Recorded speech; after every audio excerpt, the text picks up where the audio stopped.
आपने सॉल्व कर लिया तो मैं गारंटी के साथ दावा कर सकता हूं आप लोग कभी भी न्यूमेरिकल में नहीं फंसोगे। ये मैं गारंटी के साथ दावा कर रहा हूं। इसलिए चाहे तुम्हारा मैथमेटिक हो 2025 में तुम्हारे बोर्ड परीक्षा हुए थे, केवल 20% ही क्वेश्चन रिपीट हुए थे। यानी कि केवल 20% रिपीट हुए थे। और कैसे क्वेश्चन रिपीट हुए थे? जो एनसीईआरटी क्वेश्चन है वही केवल रिपीट हुए थे 2025 में। इसलिए बच्चे कहते हैं 2025 का पेपर बहुत टफ आया है, 2025 का पेपर बहुत टफ आया है। केवल 20% ही रिपीट हुआ था और जो रिपीट हुआ था वह एनसीईआरटी क्वेश्चन ही रिपीट हुआ था। प्यारे विद्यार्थियों, अगर आपको बोर्ड एग्जाम में 90 प्लस लेकर आना है, अगर आप लोग बोर्ड एग्जाम में टॉप करना चाहते हो, तो मैं आपको आज ऐसी बातें बताने वाला हूं जो कि आप में से 99% बच्चे नहीं जानते हैं। और इसी का फायदा उठाकर टीचर्स आपको बेवकूफ बनाते हैं। बड़े बड़े जो कोचिंग संस्था होती है, बड़े बड़े स्कूल के कॉलेज के जो लड़के होते हैं, यूपी बोर्ड के हो चाहे जिस बोर्ड के हो, मेरे बातों को बहुत ही ध्यान से सुन लेना। अगर तुमको बोर्ड एग्जाम में 90 प्लस लेकर आना है तो मैं तुमको जो बताने वाला हूं उसको कान खोलकर सुन लो, और इसको सुनने के बाद तुम्हारा दिमाग ठंड हो जाएगा।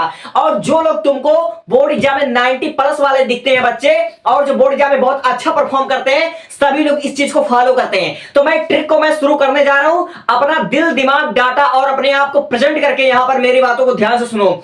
तुम्हारे पास किताब है ना, किसी भी प्रकाशन का किताब हो, अगर एनसीईआरटी हो तो बहुत अच्छी हो, लेकिन अगर तुम्हारे पास ये किताब है, जैसे किसी भी प्रकाशन का किताब हो, तुम्हारे पास मनोहर रे का किताब है, या फिर ये तुम्हारे पास कुमार मित्तल का, या फिर नगीन प्रकाशन का कोई भी आपके पास किताब हो, या एनसीईआरटी किताब हो, मैं आपको बताने वाला हूं कि बोर्ड एग्जाम में आखिर क्वेश्चंस कहां से बनते हैं। चाहे आप लोग क्लास 12 के फिजिक्स, केमिस्ट्री, मैथ से देख रहे हो या बायोलॉजी से देख रहे हो, चाहे आप लोग क्लास 10th मैथमेटिक्स से देख रहे हो, यानी कि 10th के बच्चे हो, 12th के बच्चे हो, बशर्ते आप लोग यूपी बोर्ड के होने चाहिए और सीबीएसई बोर्ड हो तो भी चल जाएगा। लेकिन अगर आप लोग देख रहे हो तो मैं आपकी जानकारी के लिए बता दूं कि सारे जो क्वेश्चन बनते हैं, पहली बात तो एनसीईआरटी पैटर्न पर बनते हैं, ये बात अच्छी तरीके से जानते हो। और जो तुम्हारे बोर्ड एग्जाम में क्वेश्चन रिपीट होते हैं, मेरे भाई देखो, कोई भी तुम्हारे फिजिक्स की किताब हुआ, मैथमेटिक्स का किताब हुआ, अगर तुमको बोर्ड एग्जाम में अच्छा नंबर स्कोर करना है, तुमने साल भर पढ़ाई किया है, कोई बात नहीं। अगर नहीं किया तो भी कोई बात नहीं। आप पढ़ाई किया तो बहुत अच्छी बात है, तुम्हारे तैयारी पर 4 चाल लगने वाले हैं।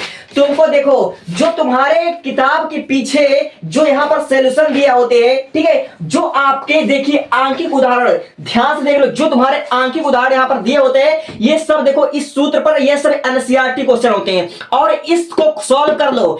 मैं जो कह रहा हूं, ये जो पैटर्न पर, ये जितना न्यूमेरिकल है तुम्हारे बोर्ड एग्जाम में, इस पैटर्न पर हर एक पेपर की बता रहा हूं, फिजिक्स, केमिस्ट्री, बायोलॉजी, इसी पैटर्न पर तुम्हारे बोर्ड एग्जाम में तुमको देखने को मिलेगा। मुझसे तुम शर्त लगवा लो।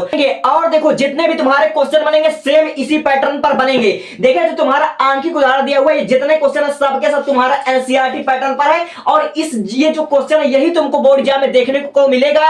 यही तुम्हारे बोर्ड एग्जाम में इसी पैटर्न पर सारे के सारे न्यूमेरिकल मिलेंगे आपको। यानी ये जितने भी तुम्हारे क्वेश्चन है, चाहे तुम्हारे फिजिक्स हो, चाहे मैथमेटिक्स हो, चाहे केमिस्ट्री हो, इसको तुम सॉल्व करो। जितना मैं कह रहा हूं, मैं पूरे ईमानदारी के साथ और पूरे कॉन्फिडेंस के साथ बता रहा हूं, तुम मैच कर लेना, यही से तुम्हारे क्वेश्चन बनेंगे। ये तुम्हारे जितने भी सॉल्यूशन, तुम्हारे किताब में जो सॉल्यूशन है उसी पर आधारित क्वेश्चन तुम्हारे बोर्ड एग्जाम में देखने को मिलेगा। और हाँ, ये जो आपका विद्या है ना, और ये जो आपका अवतार है, जो भी आपका ये सब है क्वेश्चन, मैं केवल आपको बेवकूफ बनाने का कोशिश कर रहा है। इसीलिए मैं कह रहा हूं कि फालतू में अपना टाइम वेस्ट करना बंद कर दो, विद्या से पढ़ना बंद कर दो, अवतार से पढ़ना बंद कर दो। अगर तुमको बोर्ड एग्जाम में सचमुच टॉपर कर बनना है तो मेरे भाई, जो आपकी किताब में सॉल्यूशन दिया हुआ है यही से आप लोग कर लो। आपके क्वेश्चन इससे बाहर नहीं जाएगा। इसको देख रहे हो, ये देखिए एनसीईआरटी प्रश्न, सेम मैं बता रहा हूं मेरे भाई, एनसीईआरटी प्रश्न को सॉल्व कर लो, यहीं से क्वेश्चन बनेंगे, इससे अलावा तुम्हारे क्वेश्चन नहीं बनेंगे। ये मैं ओपन चैलेंज कह सकता हूं।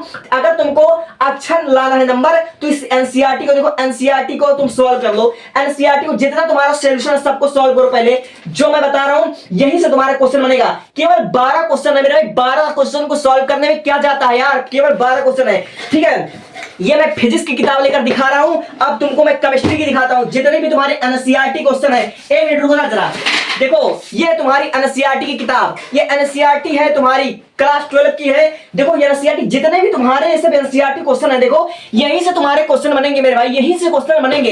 इसलिए फालतू का बेवकूफी करना बंद कर दो, तुम्हारे पास अभी भी टाइम है, सुधर जाओ। आज से 15 दिन बाद तुम्हारा बोर्ड एग्जाम है, और फिजिक्स के विषय में, केमिस्ट्री में, मैथमेटिक्स में अगर तुमको टॉप 90% में आना, अपने स्कूल के, अपने गांव के, अपने जिले के, अगर तुमको टॉप 10 विद्यार्थियों में आना है, तो तुम यही दिमाग लगाओ मेरे भैया, यही दिमाग लगाओ। आपकी किताब में जो एनसीईआरटी सॉल्यूशन दिया हुआ उसी को सॉल्व करो, चाहे वह मैथमेटिक्स हो, चाहे हिस्ट्री के हो, चाहे इंग्लिश के हो।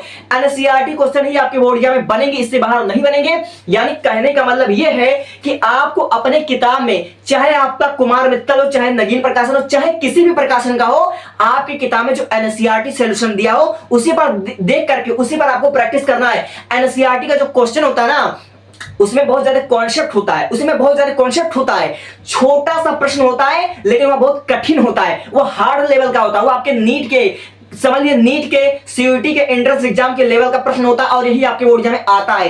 अगर आपने इसको सॉल्व कर लिया, अगर आपने इस वाले प्रश्न को आपने सॉल्व कर लिया, तो मैं गारंटी के साथ दावा कर सकता हूं आप लोग कभी भी न्यूमेरिकल में नहीं फंसोगे। ये मैं गारंटी के साथ दावा कर रहा हूं। इसलिए चाहे तुम्हारा मैथमेटिक्स हो, फिलहाल मेरे पास फिजिक्स का किताब ही है और ये केमिस्ट्री का किताब है, एनसीईआरटी किताब है, इसी से तुम्हारे क्वेश्चन बनेंगे, इससे बाहर तुम्हारे क्वेश्चन नहीं बन सकते। और ये जो अवतार है, विद्या है, एक बात को मेरे भाई सुन लो, मैंने 2024 और 2025 का एनालिटिक्स किया तो मैंने ये देखा कि 2019 से लेकर 2024 के जितने भी प्रश्न है, प्रीवियस ईयर 5 साल के मैंने क्वेश्चन को मैच करा। उन 5 साल के क्वेश्चन को सॉल्व करने के बाद जो 2025 में तुम्हारे बोर्ड परीक्षा हुए थे, केवल 20% ही क्वेश्चन रिपीट हुए थे। यानी कि केवल 20% रिपीट हुए थे। और कैसे क्वेश्चन रिपीट होते हैं? जो एनसीईआरटी क्वेश्चन है वही केवल रिपीट हुए थे 2025 में। इसलिए बच्चे कहते हैं 2025 का पेपर बहुत टफ आया है, 2025 का पेपर बहुत टफ आया है। केवल 20% ही रिपीट हुआ था और जो रिपीट हुआ था वह एनसीईआरटी क्वेश्चन ही रिपीट हुआ था। यानी कहने का मतलब ये कि अगर आपको बोर्ड एग्जाम में टॉपर बनना है, सबसे अलग निकलना, सबसे आगे निकलना है, तो अपनी किताब की, चाहे जो तुम्हारा किताब हो उसके पीछे का जितना एनसीईआरटी एग्जाम्पलर है उसको सॉल्व करो और उसको पहचानने की कोशिश करो, उस पैटर्न पर न्यूमेरिकल को सॉल्व करने का प्रयत्न करो। यही से तुम्हारा बोर्ड एग्जाम में 90+ लाने का सपना पूर्ण होता है। इसी के साथ मैं आपसे विदा लेता हूं और मेरे चैनल को सब्सक्राइब कर लो। तुम्हारे बार बार तुम्हारे काम की चीज, तुम्हारे नोटिफिकेशन में देता रहूंगा। और ये पीछे क्लास 12 बायोलॉजी के इंपॉर्टेंट क्वेश्चन है, एनसीईआरटी बेस पर है, चाहो तो स्क्रीनशॉट ले लो। और 5 सब्जेक्ट का मैंने इंपॉर्टेंट क्वेश्चन बता रखा है, डिस्क्रिप्शन में जाओ, हर एक क्लास 10th के 12th के इंपॉर्टेंट क्वेश्चन आपको मिल जाएंगे और बहुत ही इंपॉर्टेंट रिएक्शन क्लास 12 केमिस्ट्री का मैंने पढ़ा रखा है। थैंक यू, सब्सक्राइब मी और take a screenshot. Class 12 biology, take a screenshot.